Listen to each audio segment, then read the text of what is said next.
With spring 2018 just a few weeks away, people are already dubbing it the biggest anime season of all time. It's easy to see why, with remakes, reboots, and continuations to some of anime's most classic, beloved franchises, from Steins Gate and My Hero Academia to Cutie Honey and Legend of the Galactic Heroes. But before you proclaim spring the best ever, I'm here to tell you it won't even be the best of the year. Okay, maybe it will. Nevertheless, the winter season has at least made things interesting, with its staunch lineup of warm, fuzzy shows that appeal so precisely to me, I almost take it as a personal attack. Yes, from Yoru Camp to Yorimoi, the season of Comf largely came as a surprise, week in and week out making me feel something like this. I'm just a big toasty cinnamon bun. I never want to leave this bed. Violet Evergarden and Devilman Crybaby may have stolen all the hype in the build-up, but there was plenty more to carry us through the icy hellscape of February. Without further ado, here are my top 5 Winter 2018 anime. Bob Epic Team, Violet Evergarden Discourse TM, the text icons from Yoru Camp, Takagi-san's forehead, and the representation of little fangies. Well, I hope you enjoyed the video. Please like, comment, subscribe, and follow me on Twitter. Thanks for watching. If you need me to elaborate, stick around, as I dive into every show I'm still watching as the season draws to a close. If you don't like the cozy good times, better warm up, friend. Let's get to it. First, I want to circle back to the beginning of 2018, to a series that left many calling the Anime of the Year race over not even a week in. Yes, I am of course talking about today's menu for the Emiya family. What did you think I meant? 8 Stay Night took the best aspect of the visual novel, the cooking, and gave it its own series. More proof UFO tables should continue trying their hand at casual fun. Much like the other best Fate anime, Carnival Phantasm, Fate cooking works better if you're already familiar with the characters, though the comfy shines through regardless. Seeing them operate outside the serious backdrop of the Holy Grail War brings out the best of their amusing personalities, from Ku's broness to Saber's perfection. I can barely keep up with all the great Saber expressions. With a new episode airing on the first of each month, Fate cooking is the gift that keeps on giving throughout the year. I can't wait until they adapt the Unlimited Plateworks and Heaven's Meal routes. It's at the start of this list because it's hard to classify it as a winter series given its year-long run. Speaking of which, I kept forgetting to include this next show with airing winter anime as well, but here because it all dropped at once. Time to address the elephant, or should I say, devil in the room.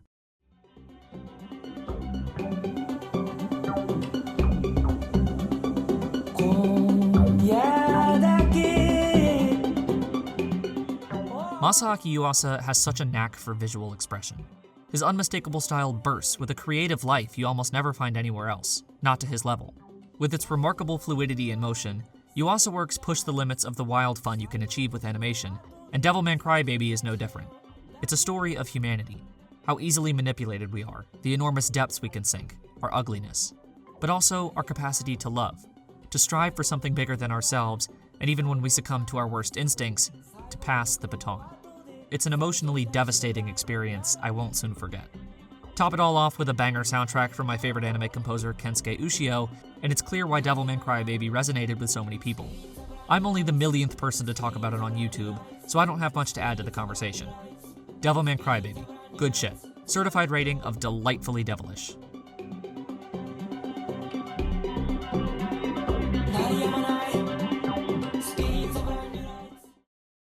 Moving on to the weekly airing shows, I can conveniently split up the 10 remaining works into 2 groups. 5 I wholeheartedly recommend, and 5 I'm not quite as bullish on. Leading off the latter in no particular order is the Queen of Smug herself. Takagi-san is about the titular teaser's relentless efforts to badger her easily embarrassed classmate Nishikata. No matter what the poor chap does, Takagi's always 2 steps ahead, leading him right into her well-laid trap each time. It reminds me a lot of Tonari no Seki-kun, with the back-and-forth dynamic of its leads, only gender-swapped with the flirty tension turned way up. As brutal as Nishikata's pie-in-the-face blunders can be, Takagi's teasing never feels cruel, with maybe one exception, but rather sweet and playful. That said, it's very much a one-note show. If the running gag does nothing for you from the start, don't expect that to change. For that reason, I can't help but wonder if this series wouldn't have worked better as a short.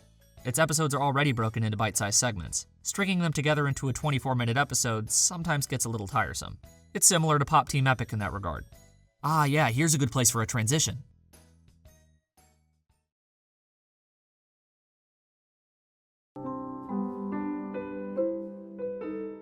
Moving right along, there are shows that flew under the radar, and then there's Haku Mae and Miko Chi. It seems like hardly anybody is watching this show, myself included until enough prodding from some Twitter folks. From the director of Scum's Wish and White Album 2 comes a work that could not be any more different than those two.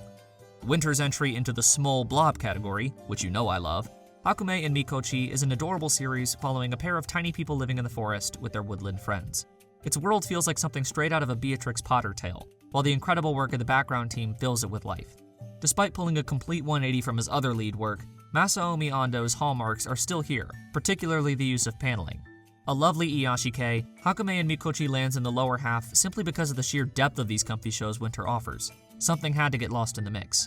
Perhaps in a season with less of its ilk, I'd be more boisterous with my praise. Even so, it is the only true fantasy slice of life, so if that's more your thing, by all means.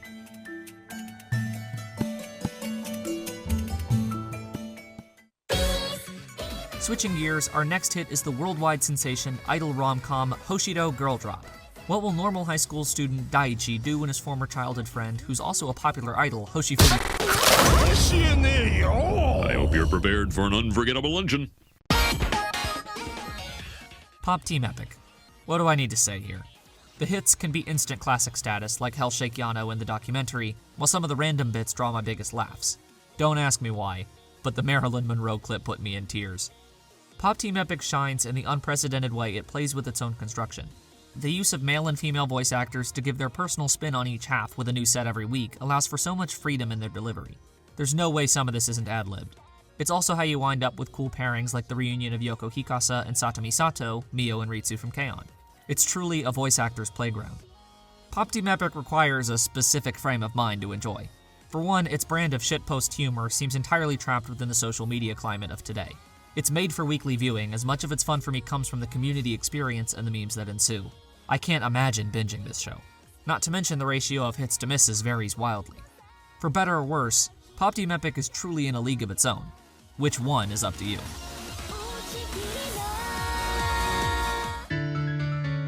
Next, let's look at Kim Kardashian's anime of the season, Darling in the Franxx. I'm not quite sure what to make of Darlie Fra. Heralded as a collaboration between Studio Trigger and A1 Pictures, it'd be more accurate to call it a Gainax reunion, with some of the former Giants' brightest talents like Masayuki and Shoko Nakamura lending their work here. It's clearly a tribute to those Gainax shows of old, even directly lifting certain shots from them.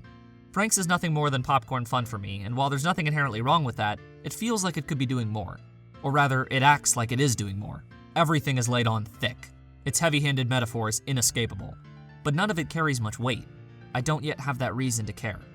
Darlie Fra's questionable reliance on sexuality and antiquated gender roles represents its biggest problem thus far. Instead of taking this in an interesting direction, it's done next to nothing with it. As such, I can't blame anyone for finding it too off-putting to continue.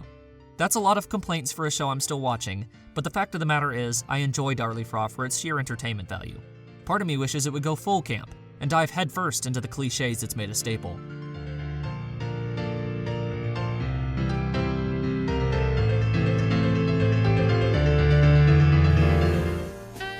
While Darling in the Franxx issues are coated with a decently fun series, the final show in my tenuous recommendation category could be one of Winter's best, in After the Rain, though it could also go the other way.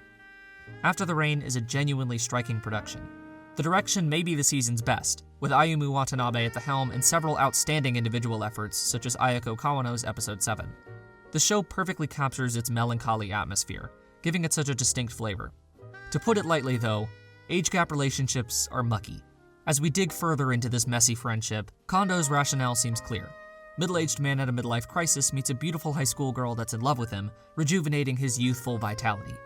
He knows pursuing this relationship any further is wrong, but is far too wishy-washy to directly rebuff Akida's advances. Meanwhile, we still don't know why Akida loves Kondo. We only hear things from his perspective, relying solely on shot composition and character acting to get inside Akida's head. Perhaps it's a manifestation of the distance she feels towards her peers and former teammates as a result of her injury. The last several episodes really highlighted how devastating losing this passion was to her. And that's how After the Rain can become great. As I see it, there's only two ways this can end. One, they grow from this dangerous friendship, with more pain along the way. Or the extremely bad possibility. I feel it's headed for the former, in which case I won't have to regret making this recommendation. If After the Rain sticks the landing, we're surely talking about one of Winter's, nay, the year's very best.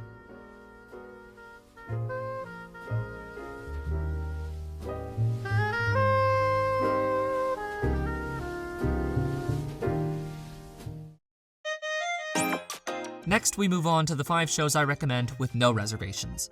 First up, the lighthearted fun of Mitsuboshi Colors. Few anime depict kids as well as Mitsuboshi Colors, from their hilarious lack of a filter to their eagerness to jump to the wildest conclusions imaginable. Let's face it, as adorable as they can be at times, kids can also be a bunch of snot-nosed brats. Colors strikes that balance perfectly, at times making me laugh harder than any show this season. It has a surprisingly wry sense of humor for a show about elementary schoolers. These kids hold nothing back. It takes me to a simpler time, when I had no real worries or obligations, and my future only went as far as what I was going to do tomorrow. I remember those days with my closest friends doing jack shit nothing fondly. If you ever had a group like that, Mitsuboshi Colors is worth a look. It's not that I think it's better than the 5 shows that came before it on this list, particularly After the Rain, but I can recommend it with no caveats.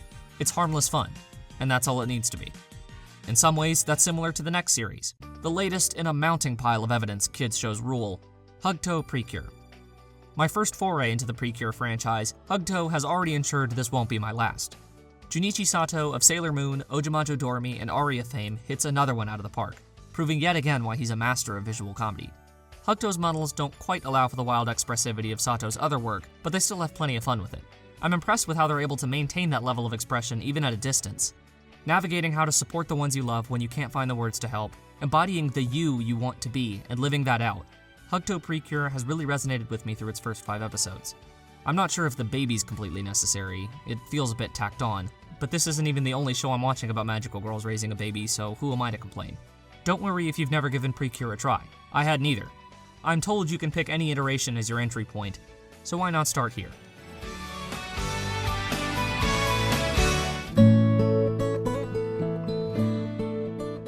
From one work overflowing with the good faces to the next, we move on to Laid Back Camp, or as it's better known, Yoru Camp. An Iyashike classic in the making, Yoru Camp embodies everything I love about the style to an almost frightening degree, with its gorgeous backdrops, soothing atmosphere, and delightful characters. Yoshimi Umino's work as art director and production AI's backgrounds renders its world beautifully. I've never felt a stronger urge to go camping in the middle of winter in my life. As calming an experience as it is, Yoru Camp is also legitimately funny, with some of the best expressions you'll find in any show this season.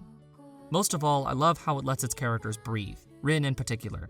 While she begins to open up to Nadeshiko and enjoys her company, she still revels in her alone time on a solo venture. Each character genuinely loves their hobby. They aren't merely a vehicle to carry us from one punchline or gorgeous vista to the next. They take in their world as much as we do. Yoru Camp might be the most consistent series this season, though it's got competition in this next work.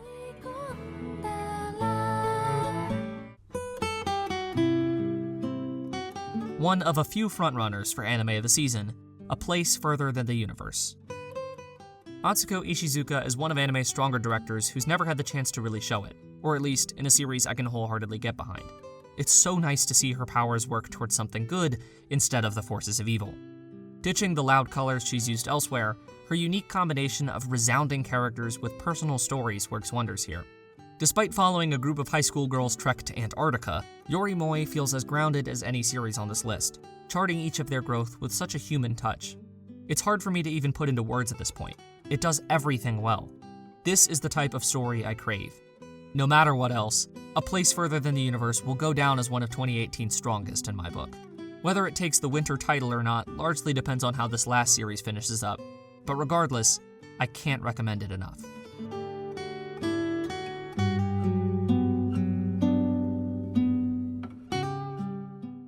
With that, you all know what's coming next. I'm sure this is the one many of you were waiting to hear my thoughts on, so let's get to it. My final recommendation for winter 2018, Violet Evergarden.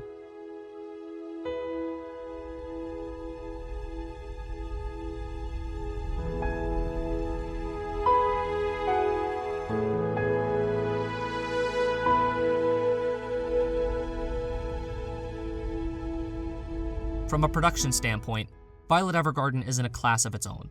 With a remarkably tight schedule few, if any, other studios could pull off, it's truly setting new heights for what's possible with TV anime. From Naoko Yamada's storyboards in Episode 5, to Yoshichi Kigami's Episode 6 and the Annie Do team's work on Number 7, I still find myself astonished at how this even exists week to week. Combining the best of visual storytelling with unbelievable character animation and the detailed line work of Akiko Takase's designs, no matter what else you think of it, Evergarden deserves respect for the remarkable craft that went into it. But I won't just sing the praises of its production. Violet Evergarden was always going to be a slow burn melodrama, despite whatever you thought going in, and to that end, it's worked exceedingly well. The individual vignettes provided enough intrigue for me early on, while Violet's character gradually filled in, but the show really found its narrative stride in recent weeks. Evergarden is less a story of love than of loss. That's where its true potential lies.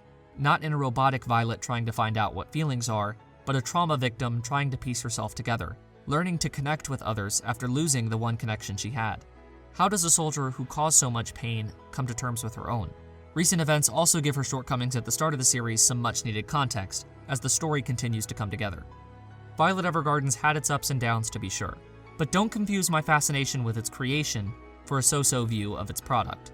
When it's all said and done, I firmly believe we'll be talking about one of 2018's absolute best.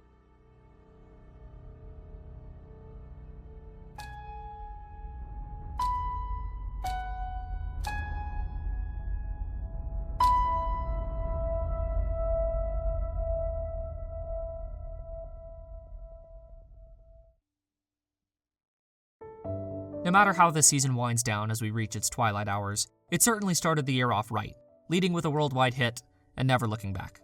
Spring 2018 may yet be the biggest anime season ever, but I'm in no rush.